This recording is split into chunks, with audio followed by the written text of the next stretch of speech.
Hello, Lifesong Church. How you doing out there? Happy Father's Day. First and foremost, I want to give a shout out to all the dads.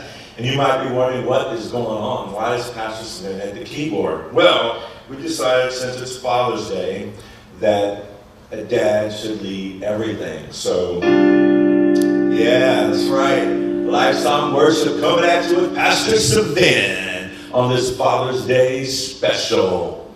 Yeah, that might sound familiar to some of you guys.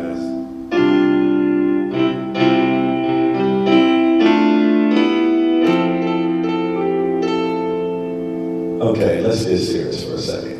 All right, we are doing something a little different today, and we're not going to worship Lionel Richie, for those of you that know that tune. But we are going to just have sort of like a Sunday throwback. We thought it'd be neat just to look back at some of the worship when we were having a full house. So we're going to show you just a video of some of the worship, Lifesong worship from a couple of months back before COVID-19. So enjoy this, and then we're going to come back with a really special Father's Day interview where I've interviewed my 3 sons. I think it's going to be great. I think you're going to enjoy it. But until then, let's worship together in your home with the way it used to be way back when, Lifesong worship.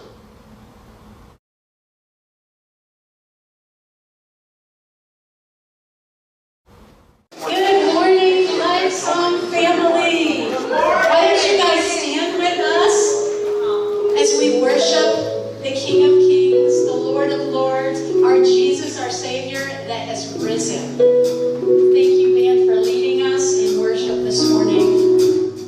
Hosanna.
Okay, I hope you guys enjoyed taking a look back what Lifesong worship was like a little while ago, and I can't wait until we can gather again and worship together.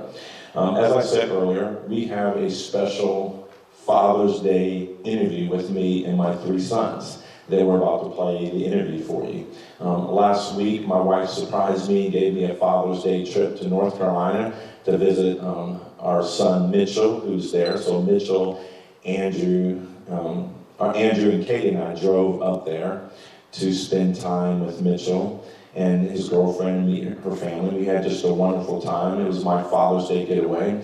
And then while we were there, we did a Zoom call with Scotty, who's in Tel Aviv, and just had a Father's Day interview, me reflecting with them and them reflecting with me. It was just a really good, rich time. I think you'll enjoy listening to it. But I just want to give you an update of my three sons. Scotty is my oldest. He graduated from the University of Florida, played basketball there for 4 years, and now plays professionally in Tel Aviv with Maccabi Tel Aviv Fox. He's going to be there for a couple of more years. My middle son, Mitchell, graduated from Wake Forest University in North Carolina, played basketball there, and now he's playing professionally overseas as well. And my youngest son, Andrew, is in his next fall, begins his second year of graduate school, working on his PhD in physical therapy at Hudson University in Bangor, Maine.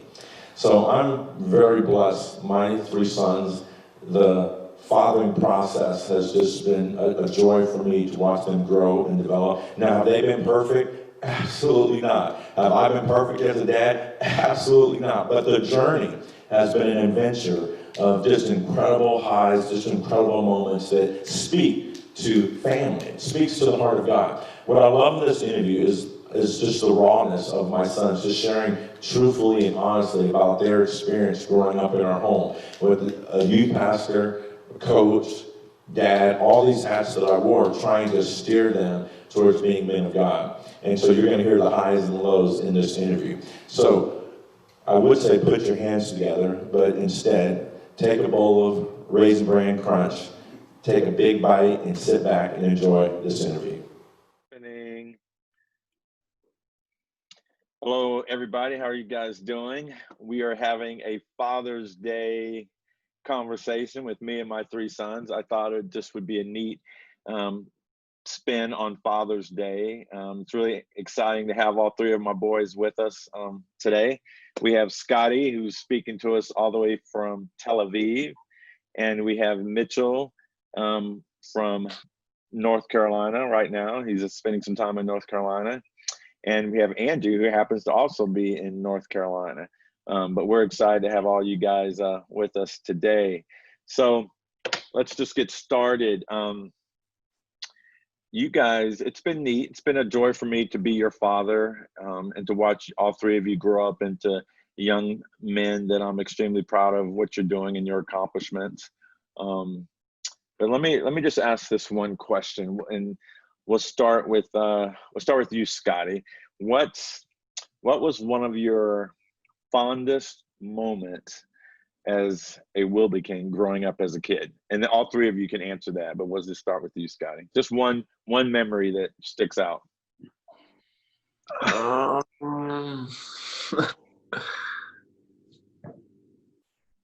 Well, this is just the first one that came to my mind.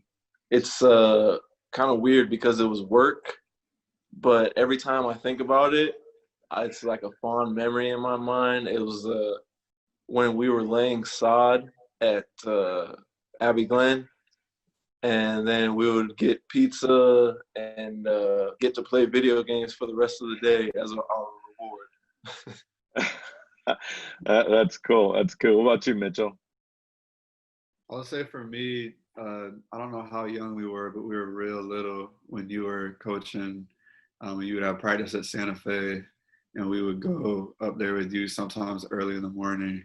And that was, our first time being around basketball, like at a high school level, and hearing you coach and older guys play, just running around. So that was cool for me. Andrew? Mine would have to be, since I'm talking to two professional basketball players here, it was when we're not you, sir. We're we're playing three like one-on-one against each other, like back and forth on the court. And I love the moment when I scored on both of them. I don't know if I can do that anymore, but Yeah. yeah, that was pretty fun. There was a term that I used to call you guys. This is a game show moment right now. There is a term I used to say to you guys when we would tuck you in, and hey, You're ready. what do you think of that term? And do you know where it came from? I'm just curious as to know what's your thoughts on that story, and if somebody can expound on that. It sounds like a fruit. I have no idea. I thought that was just you with your play on words, just coming up with something, and we would repeat it and say whatever you say. Yeah, I don't know where that came from, but I remember saying goodnight to you guys one night and just saying, you're a Pukupayu. And then and then I think Sky would say, no, you're a Pukupayu. And then I would say, no, you're a Pukupayu. It just kept going back and forth. And then it just became a nighttime thing. So we didn't know if it was positive or negative. We were just getting But we knew we weren't it. You were it. yeah.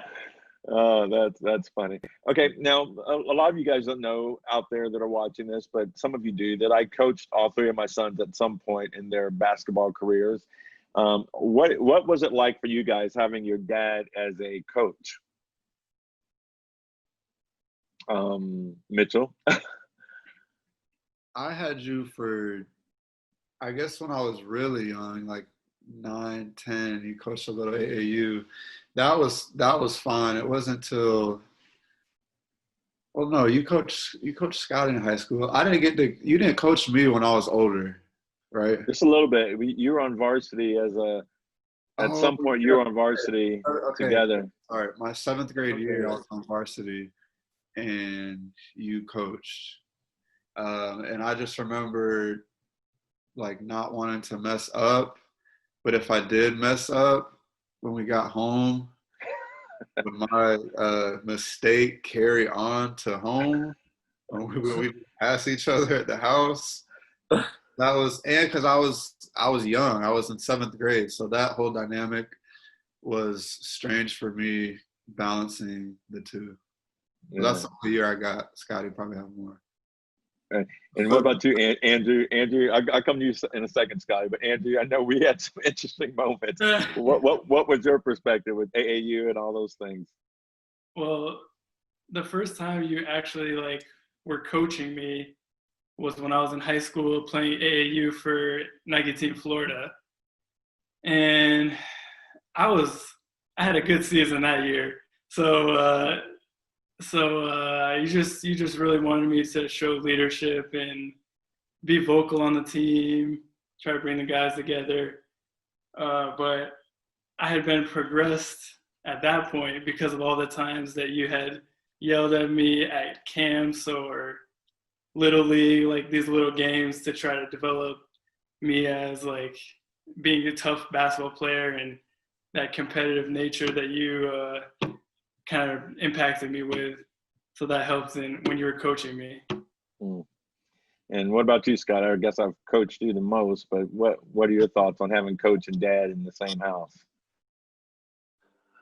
In my younger days, I always loved it. There was no, well, basically I could boil it down to this simple statement that I loved it until I got an attitude about the refs, about something that you said to me, or about not wanting to play my hardest or something like that. So really it was up to me, like how if I was doing what I was supposed to do, it was great and I loved it. But if I was messing up, like not messing up, like missing a shot or forgetting a play, but with my attitude or something, that's when I hated it. And I hated it because deep down I knew that it was my fault. But yeah, I mean, there's different times I could think about where I hated it, but those were few and far between. The thing that I remember about it most is that I just loved it and I was grateful for it. Yeah. Yeah, I remember for all three of you not realizing how good you guys were while I was coaching you. I think I recognized it more after I stopped coaching you, your skill set. I was a hard taskmaster. I've taken all of you on mission trips with me, different parts of the world. And, for me, those were just great moments and experiences, even though it was with a youth group.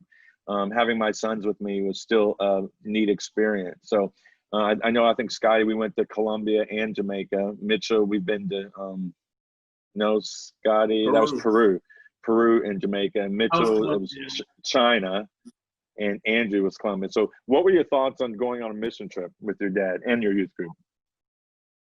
We'll start with Andrew. Well, I was excited. I was excited to get out of the country, and just because I'd never been on a mission trips, but I've heard good things about them from my brothers and you. So I was excited to go on a mission trip, but I was a little young. I was young. The group were all high schoolers, and I was like a 14-year-old kid or something, and I didn't know what to expect. But I remember when we went there, we were going to be doing some type of conference, and I didn't know I was going to be participating in that conference. I thought I was just going to be watching. but Daddy has a way of seeing your skills that you don't know you have or you don't think you have. So he came up to me and this other person on mission trip and just came up to us and he was like, all right, so tonight we're having a performance and you're going to choreograph a dance for us. And I was like, no, I'm not. and I was like, yes, you are. You're doing it, son. I was like, oh my goodness. So, but it was that sense of just insisting on something that you knew that we would succeed in. And it ended up being really cool. Like after we did it, it went smooth and like all the kids were coming up to us like we were like celebrities asking for our autographs just because we were Americans who could dance. I don't know why, but yeah, I guess it went pretty good. Yeah. Scotty, what about you? What was the original question? Mission trip. How did that impact you going on a mission trip with your dad, and those experiences? What were some of the highlights? Well, the first one was Peru when I was in 3rd grade, and the highlights from that, basically all I can remember is one stage, dancing on one stage, and then riding horses up some mountain. That's the only thing that I remember from that trip. But Jamaica, I remember more from that, and that was an interesting one for me. I got sick like twice during it, but I remember I was a lot more involved. I think I was in 8th grade then, and it was cool to be a part of possibly changing some people's lives or just showing them a glimpse of something like that maybe they haven't been experiencing or haven't had the chance to see, praise and worship with these kind of lights and special effects. So that was cool seeing them enjoy that. That's cool. That's awesome. Mitchell. So mine was China when I was 11 years old. And I remember it because we went to China instead of the trip to DC with the rest of the class. But I remember before we went to Walmart and we bought a DVD player and we bought like a bunch of seasons of MacGyver and then Fresh Prince. And the flight is so long. I think it was like 15 hours, but I remember watching all of those. Sometimes you were sleeping and I would watch Fresh Prince. But we did a dance too. We did a hip hop dance. I don't think you did it. No, I didn't. So you made Andrew do it, but you didn't do it yourself. But I was up there. Boys' knees were too bad. Yeah, he made all of us do the dance though. But yeah, I was up there doing the dance, and I remember that the food sometimes was bad when we were in like weird places, and we would have like our Oreos, and like you wouldn't make me eat the like nasty food. We would just have Oreos, me and you. I remember when we went to a university, and there were people like rubbing my head, touching my head because I'd never seen, I guess, had short hair, and they just wanted to feel my head, and I was like scared, and I like would run to you and just like be by you. I didn't want them next to me. But yeah, like what Scotty said, in China especially, they don't have the same freedom of religion we have here in the States. So just to see some of the sacrifices they go through that we take for granted definitely opened up my eyes. You know, that we have it a lot better here than sometimes we think. Yeah. Now, what about all of you? I know Scotty and Mitchell, you had different opportunities that were, you know, thinking back on, I don't know if they were forced or if it was an opportunity or just because we had a need. But what was it like when you were on the worship team in 24/7? I think Scotty, you sang a little bit. Mitchell, you played the drums. How was that? Well, for me, it wasn't great. And sometimes I look back on it now and I regret not getting more out of it, because that was a time when I could have gotten so much. You know, when I look, because you are our youth pastor and our coach. On the coaching side, I got everything that I could out of it. But on the youth pastor side, I didn't know what I didn't know. And not that I didn't know it, I just didn't fully realize and take everything that I could from it. So it felt, at the time, it felt like it was forced. I didn't want to do it. I wanted to be down in the crowd with my friends. So yeah, I mean, yeah, that's how I was feeling about it back then. I think it might have been a punishment too. You have to do this for a year. I remember it was so tough because basketball practice would end, and sometimes you wouldn't have enough. You wouldn't be able to eat, and then you'd have to run over to practice. And Jessica was always like, "Scotty, why are you late?" You know, you're coming from practice. So I definitely remember that season. Mitchell, what about you? You played drums for a season. How was that? I love to play the drums, and I still do, but I didn't want to play with other people, especially people I didn't really know. And I never had really any training with any of that. And they would sometimes say, play it this way. And I'm like, I just hear what I hear, and then I can play it. I don't know. So it was difficult to like work with a band.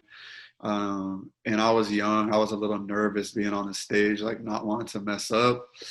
But I got more comfortable with it. And like, honestly, singing is a lot worse. Like for drums, especially when I had the cage, I felt like I could hide back there. So I like that a lot better, that I had like a headset and I didn't really even have to like talk to them. They'd like give me a point and I would click them off and we'd go. I'd just be by myself. So it wasn't terrible. Yeah. And Andrew, what was it like having your dad as the youth pastor and the chaplain for the Rock School? I mean, there was a season when I was wearing a lot of hats. What was it like for you going to the Rock School with your dad being on staff? I thought it was pretty great. You were always supportive of me when you would come to the Rock School chapel, and I would get the achievements for grades, and you were always supportive. And I always enjoyed chapel when you would come and speak. But I do remember in 24/7, or there were so many different names for them. But I remember when like Scotty would be in one like group, the older group called something else, like Gap, and I was in this other group with the young kids. I just remember always like like wishing I could be in that group that they were in, because I thought it was so cool. Like, man, I was getting so mad. Like, man, I want to go to Gap. That seems so cool, but I gotta be stuck here. And I just didn't. I didn't think it was good where I was at. I was always looking at where they were, and just wanted to be, you know, above my age sometimes. But I wish I would have enjoyed like the season where I was at and got what I needed at the time. Yeah. Well, you guys, like I said, you're great sons, and you bless me and your mother very much. Tell me how old you are. I know, but this is for our viewing audience. Tell us how old you are and what your faith means to you today. I think that would be really cool to hear. And we'll start with Scotty, then we'll go to Mitchell, and then Andrew. I'm 27 years old, and my faith to me today is the most important. I don't know how to put this, but the most important thing that I'm striving for to get better at. That makes sense. I just, it's the most important thing that I want to keep improving at. Mitchell?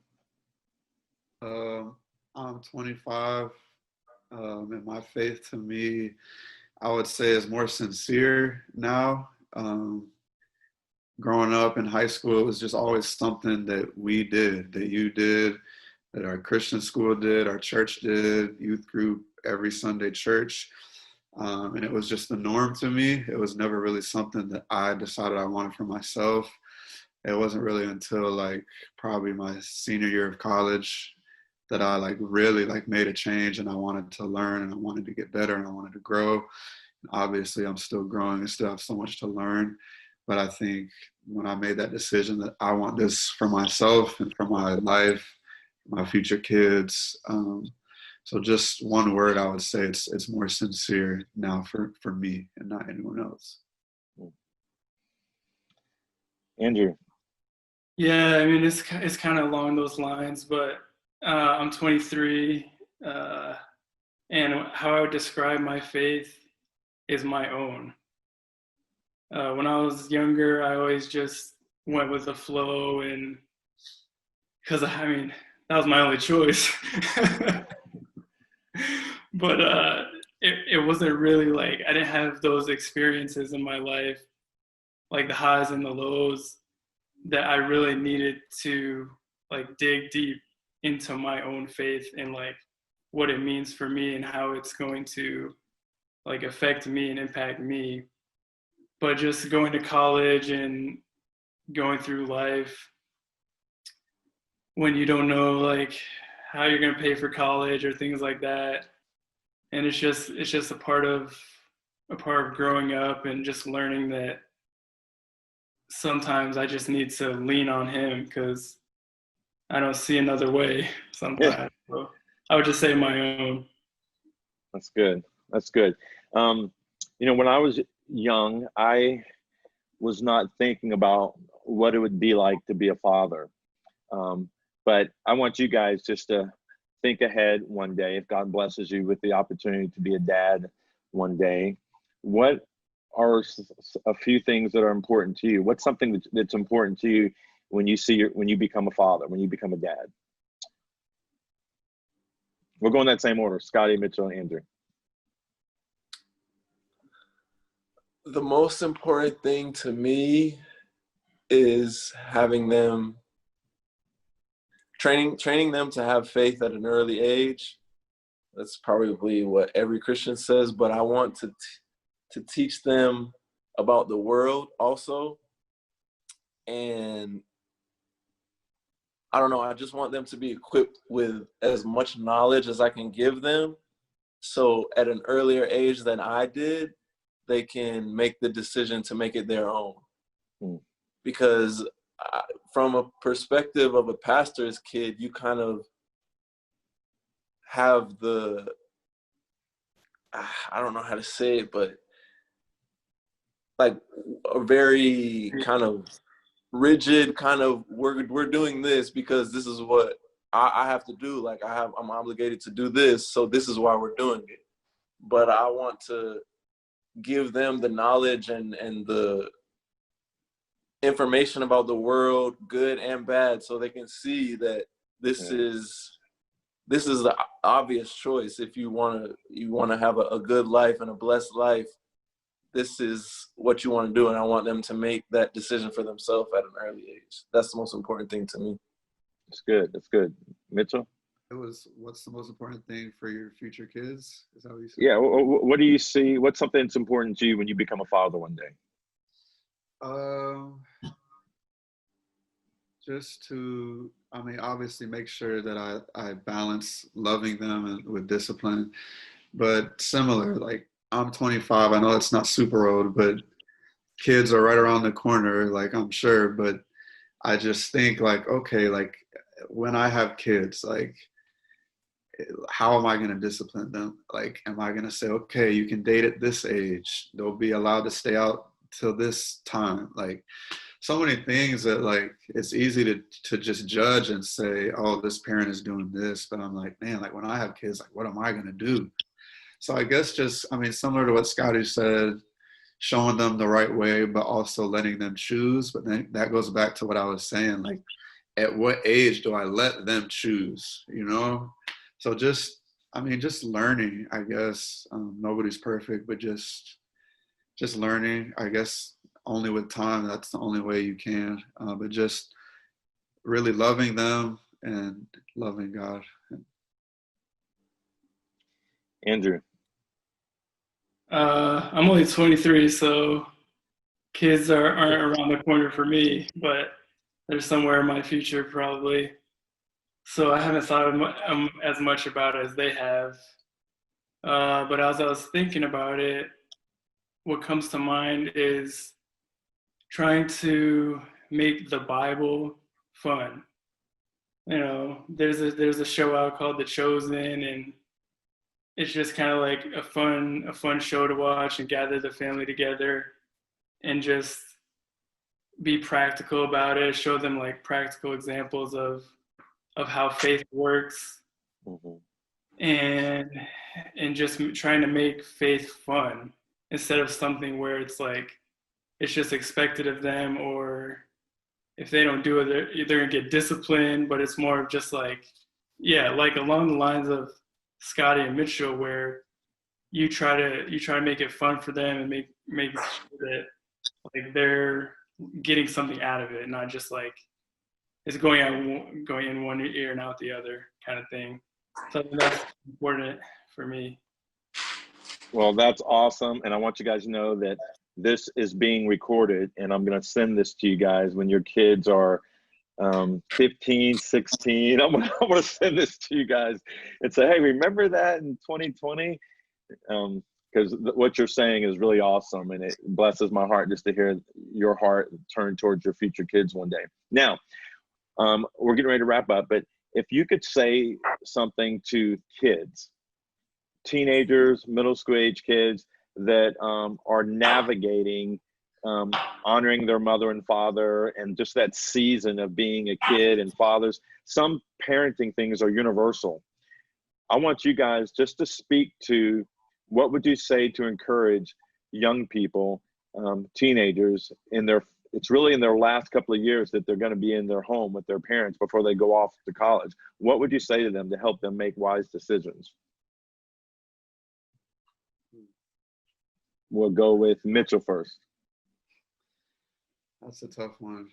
Because I feel like, for me, when I was in it, no matter what anybody was saying, I wasn't trying to hear what they had to say. I didn't realize what y'all were doing was helping me until I was older.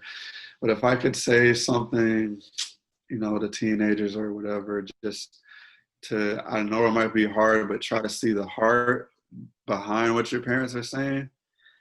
Even like if you might not like it, and I know that's tough. It was tough for me, but the way they say it, don't focus on that, but just try to, if you can, like see the heart behind the reason why they're doing what they're doing. Andrew. I guess I'll go because Something came to mind. The thing that came to my mind is pick your battles. You know, because there's some things that you can push, you know, push the boundary on if it's really something important to you, and try to talk to them and just like show them your point of view. But at the end of the day, you have to listen to what they say after you've said what you have to say.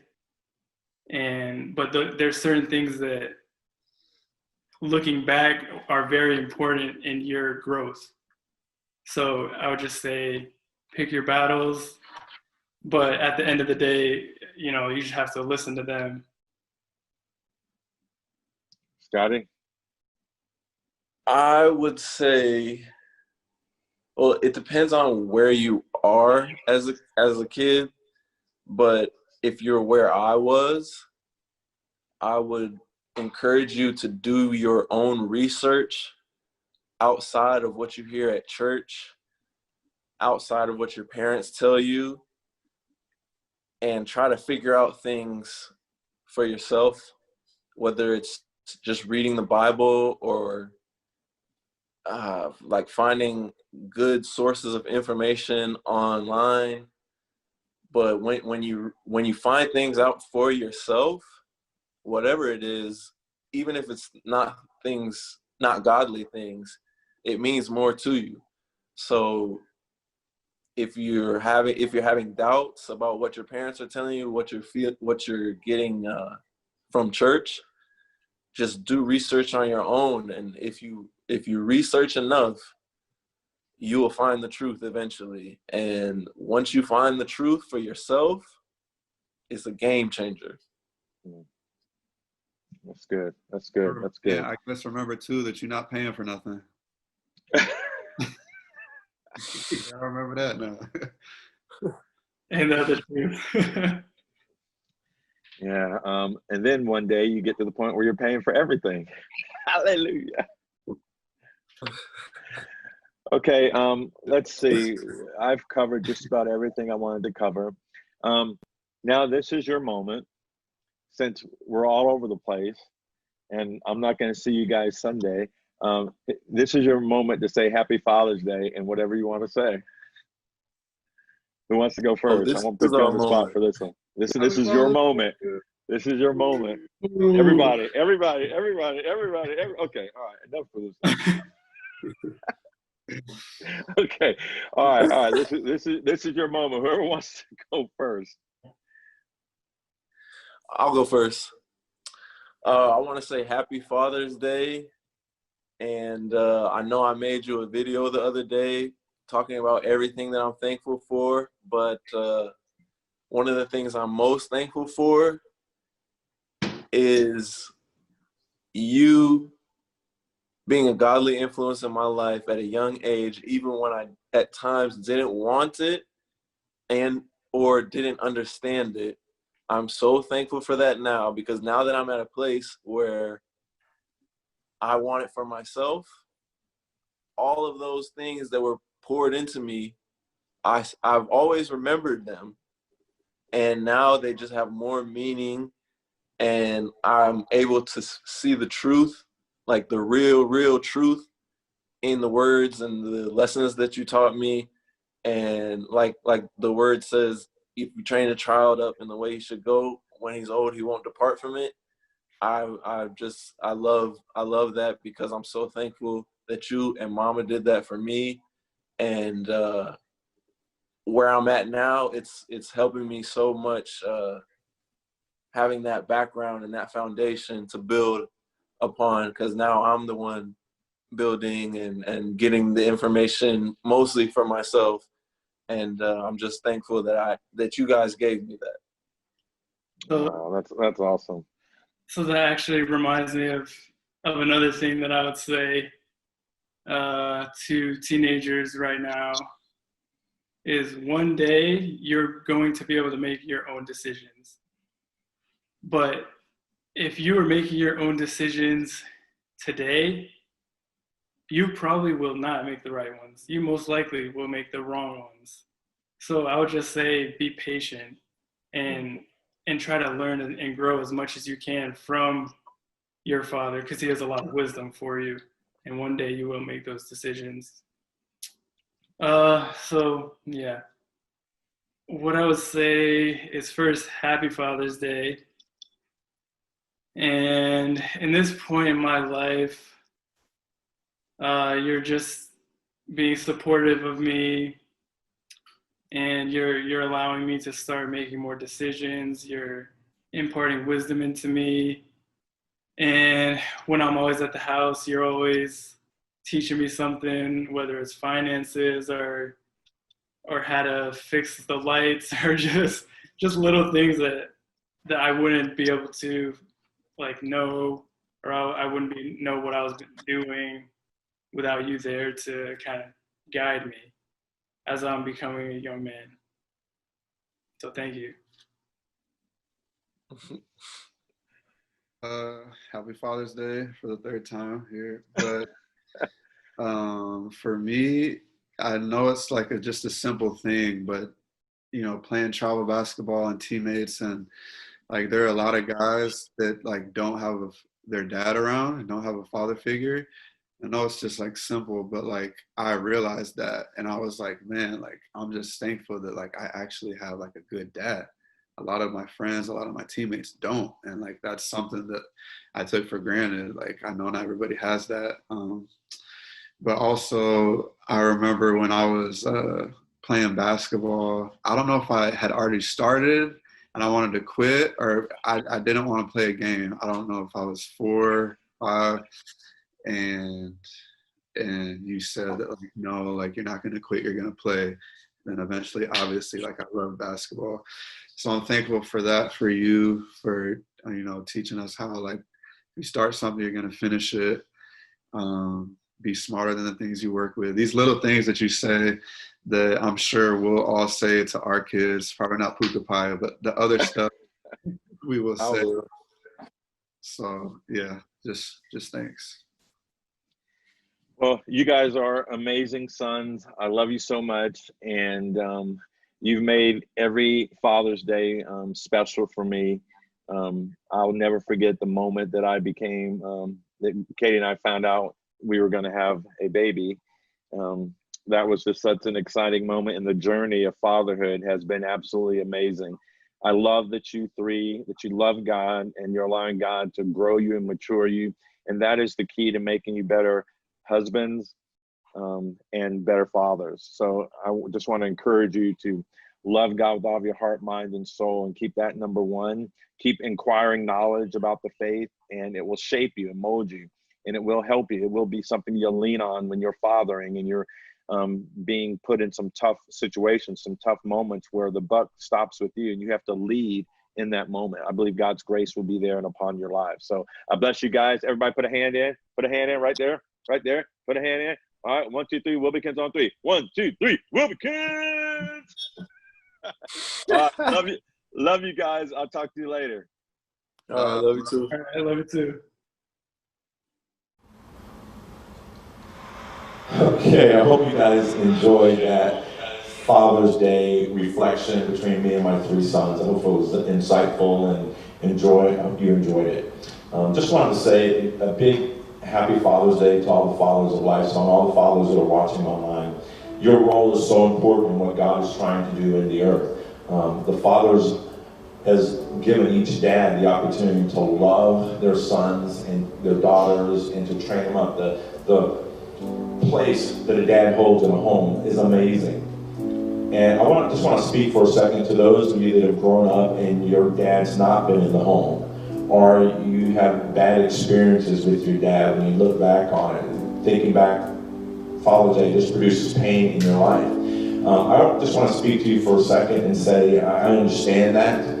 I think I had some challenges with my dad growing up. Katie had some challenges with her dad. But God can heal you. And the word says that God is a father to the fatherless. And he can restore and redeem that and make you a better father or better mother when your moment and your season comes. So there's also forgiveness, the power to forgive your dad if he's wronged you, if he's hurt you. Forgiveness is the key. and it releases you to become that person that you're called to be, whether it's a dad or a mom, so that you can father and mother your kids appropriately. So I just wanted to give you some encouragement in that. And also, I just want to say, this wonderful lady, if it wasn't for her, there would be no Father's Day for me. So she did an amazing job giving birth 3 wonderful times. She was just a champ. Yeah, she did it. But I just want to say she's awesome. She gave me an incredible Father's Day week this last week, and it was just special. And one thing that I would say is critical if you're a dad, and that is to love your kids, to love them. Yeah, you're going to discipline them, you're going to do all those things, but they have to know deep down inside that their dads love them and believe in them. It will guide them, it will bring them back, it will keep them on the straight and narrow. And when they drift and you're disciplining them and they're having a hard time, love is the thing that turns their heart back towards their dad, towards their parents. So I just want to encourage you, love them. Even when it's tough, even when it's difficult, they have to know that you love them and you believe in them. And then as they're navigating life and growing up, they will come back to the faith. They will know when it's all said and done that, that there's a safe place for me, and that safe place is home. And just like the prodigal son decided to return home, there's children out there that I'm believing one day they're going to choose and decide to return home, because it's a place of love, it's a place of peace, and it's a place that God has established them to be restored. So love your kids. Happy Father's Day, and I just want to encourage you in that. Kate, do you want to say anything? I wanted to say that when you're in it, whether your kids are a week old, 15, or 27, there are times when you don't know if you're doing the right thing. You're like, God, please show me. And you do your best according to God's word, and you're in it, and you don't know how they're going to respond. It's not easy. Raising children, those of you who are fathers and mothers, you know that it's not easy, but when our hope and our trust and our faith is in God and we're living according to God's word and God's will, that's where we live. That's where our faith can be made strong when we are doing the right things, even if we don't know how it's going to turn out. And there were days, weeks, months that we were doing that Svend was doing that, and we didn't know how it was going to turn out. It was hard. Anything that's worth anything is difficult. And I loved watching the transformation from when our boys looked up to Svend, and then it transformed to Svend starting to look up to them. And they're all away, like he told you, different countries, different states. When they call on the phone, Svend drops everything. He looks up to them now, and that's a thing of beauty. And I love that. And I love having a man of God that raised our children in that way. So happy Father's Day, my love. Okay, next week we're going to continue the Identity Theft Protection series. Really excited about it. There's some things in my heart. Just want to give a shout out to you guys, and again, thank you for your faithfulness and your tithes and offerings. You're blowing me away. Your faithfulness as the church is navigating COVID-19 and this incredible season that our world finds itself in. I want to thank you for your faithfulness. You're enabling us to keep this building, to maintain our bills, and to stay on top of it. We're not where we were, but we're getting it done because of your faithfulness. And I want to give just a big shout out and thank you to all the men that represent Lifesong Church. Happy Father's Day. We love you so much, and we'll see you next Sunday.